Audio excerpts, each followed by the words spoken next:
सौम्या किसी भी हालत में मंगल को अकेला करना चाहती थी ताकि मंगल कमजोर और लाचार बनके इस घर से चली जाए। इसीलिए वह कपिल पर छेड़छाड़ का आरोप लगाती है क्योंकि सौम्या जानती है कि मंगल को पूरा सपोर्ट सिर्फ और सिर्फ कपिल ही दे रहा है, इसलिए वो कपिल का गेम ओवर करना चाहती है। कपिल पर छेड़छाड़ का आरोप लगा के उसे जेल में भिजवाना चाहती है और जैसे आदित्य को पता चलेगा कि कपिल ने सौम्या के साथ छेड़छाड़ करी है तो आदित्य गुस्से से पगला जाएगा, इसीलिए वह सीधे पकड़ने वाला है कपिल की कॉलर और हमें आदित्य जोर से कपिल की ओर चाटा मारते हुए भी देखने को मिलने वाला है। आखिर ये पूरी कहानी क्या है, आइए जानते हैं आज के एपिसोड में। कहानी की शुरुआत होती है मंगल से। मंगल सीधे अपनी अम्मा के कमरे में जाती है और अम्मा को कहती है, अम्मा आप मंदिर से आ गई, मुझे आपको कुछ बताना था कि मैं पापा को एक ऐसी जगह पे ले जा रही हूँ जहाँ पे ले जाने के बाद हो सकता है कि उनकी याददाश्त वापस आ जाए। मैं पापा को दोबारा उसी जगह पे ले जा रही हूँ जहाँ पर उनके साथ हादसा हुआ था, लेकिन डरने की कोई जरूरत नहीं है। वहाँ पर मैं होंगी, कपिल जी होंगे और जितने भी लोग आ रहे हैं वो सारे ही लोग एक्टर हैं, तो पापा को कोई नुकसान नहीं होगा और माता रानी करे कि पापा की याददाश्त भी वापस आ जाए। अम्मा आप सुन तो रही है ना। उसी वक्त मंगल को कपिल का कॉल आता है और कपिल अर्जेंटली मंगल को बुला रहा होता है। मंगल कहती है कि हाँ कपिल जी मैं अभी पापा को लेकर आई। इतना कहकर मंगल वहाँ से चली जाती है। मंगल को ऐसा लग रहा है कि उसने कुसुम को सारी ही चीजें बता दी, लेकिन असलियत में कुसुम तो वहाँ पर सो रही थी, या फिर हम कहे कि यह भी एक सौम्या की चाल थी। सौम्या छुप छुप के सारी बातें सुन लेती है और फिर हमें फ्लैशबैक में बताया जाता है कि किस तरीके से सौम्या ने कुसुम की चाय में दवाई डाल दी थी और वह दवाई थी नींद की दवाई, जिससे कि कुसुम को बैठे बैठे ही नींद आ गई। सौम्या ने कुसुम का मुंह दूसरी साइड किया और उसके हाथ में किताब पकड़ा दी, जिससे कि एक साइड से ऐसा लग रहा था कि वो किताब पढ़ रही है और मंगल को भी ऐसा ही लगा कि वो जग रही है, इसलिए मंगल ने सारी ही बातें कह दी। लेकिन अब इस बात को लेकर बहुत बड़ा बवाल होने वाला है। सौम्या मनी मन में कहती कि जब तक इस बुढ़िया को होश आएगा तब तक तो मंगल कांड कर ही चुकी होगी, अब सिर्फ और सिर्फ मुझे उसका काम बिगाड़ना है। फिर मैं भी देखती हूँ कि किस तरीके से मंगल इस घर में रहती है। मंगल बहुत चालाक बनती हो ना तुम,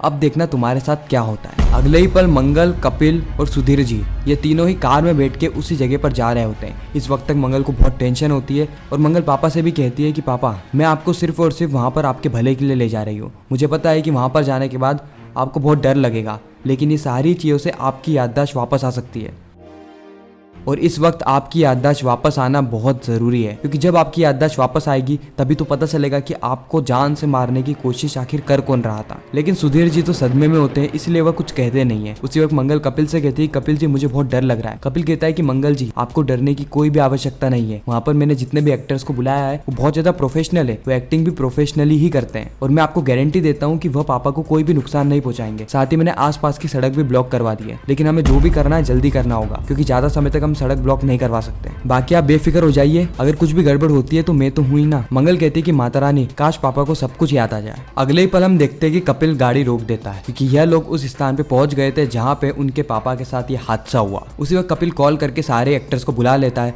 और सारे एक्टर्स गुंडे बन के कार को घेर लेते हैं। वह कार को ठोकने लगते हैं, कार पे हमला करने लगते हैं और बिल्कुल वैसा ही वातावरण बनाते हैं जैसे कि वह किसी की हत्या करने के लिए आए हों। और यह देखकर सुधीर जी के शरीर में हरकत होने लगती है। उन्हें पुराने लम्हे याद आते हैं और वो कहते हैं कि नहीं नहीं मुझे मत मारो, मैंने कुछ भी नहीं किया है, मुझे और मेरे बच्चे को छोड़ दो। यह देख के कपिल और मंगल खुश हो जाते हैं और वैसे ही सुदेश जी गेट खोलते हैं और वहां से भागने लगते हैं। वो सारे गुंडे सुदेश जी को पकड़ लेते हैं और इस वक्त सुदेश जी उन सभी लोगों से माफी मांग रहे होते हैं, बचाओ बचाओ के नारे लगा रहे होते हैं और सौम्या पेड़ के पीछे छुप के पूरी ही घटना देख रही होती है। सौम्या मनी मन में कहती है कि मंगल इस गेम को शुरू तुमने किया था ना, इस बुढ़ाओ को घर लाकर, अब इस गेम को खत्म मैं करूंगी तुम्हें इस घर से निकाल कर। फिर सौम्या डायरेक्ट पुलिस को कॉल करती है और ये सारी घटनाएं बता देती है। अगले ही पल हम आदित्य को देखते हैं जो कि सुदेश जी के कमरे में आता है और देखता है कि वहाँ पर तो उसके पापा है ही नहीं। वो अपनी माँ कुसुम को उठाता है और पूछता है कि माँ पापा कहाँ गए। कुसुम कहती है सुदेश जी अभी तो यहीं पर ही थे ना, लगता है मेरी नींद लग गई थी तो वो कहीं चले गए। आदित्य कहता है कि माँ मुझे पुलिस स्टेशन से कॉल आया है, मैं अभी जाता हूँ और देख कर आता हूँ कि पापा की हालत कैसी है और पापा वहाँ पर कर क्या रहे हैं। आदित्य तुरंत अपनी गाड़ी 100 की स्पीड में भगाता है और उस जगह पे पहुंच जाता है, लेकिन वहाँ पर पहुंचते ही आदित्य शॉक हो जाता है यह देखकर कि कपिल और मंगल भी यहाँ पर मौजूद है और दूसरी तरफ उसके पिता पर गुंडों ने हमला कर दिया है। कपिल दौड़ा दौड़ा उन गुंडों के पास जाता है और उन गुंडों के पास जाकर अपने पिता को बचा लेता है। उसी वक्त वहाँ पर मंगल और कपिल भी आ जाते हैं। कपिल सबसे पहले तो उन एक्टर्स को वहाँ से जाने को कहता है और मंगल के आते ही कपिल जोर से मंगल को धक्का देता है और जमीन पे गिरा देता है और यह दृश्य देखकर सौम्या वहाँ से 9-2-11 हो जाती है। आदित्य मंगल पे चिल्लाते हुए कहता है कि मंगल ये क्या कर रही हो तुम, तुम्हारे अंदर थोड़ा सा भी दिमाग है, तुम्हें जब पता है कि पापा की हालत इतनी ज्यादा खराब है तो तुम उन्हें यहाँ पर बुला के कर क्या रही थी। कपिल कहता है कि मिस्टर सक्सेना ये क्या तरीका है आपका, आपने मंगल जी को धक्का क्यों दिया। उसी वक्त आदित्य कपिल पे भी गुस्सा हो जाता जाता है और कहता है कि shut up mister Bhatnagar, shut up, what is your problem? आप लोग क्यों लेकर आए पापा को यहाँ पर? आप इनकी हालत देख रहे हैं? इस वक्त तक सुदेश जी कह रहे होते कि बचा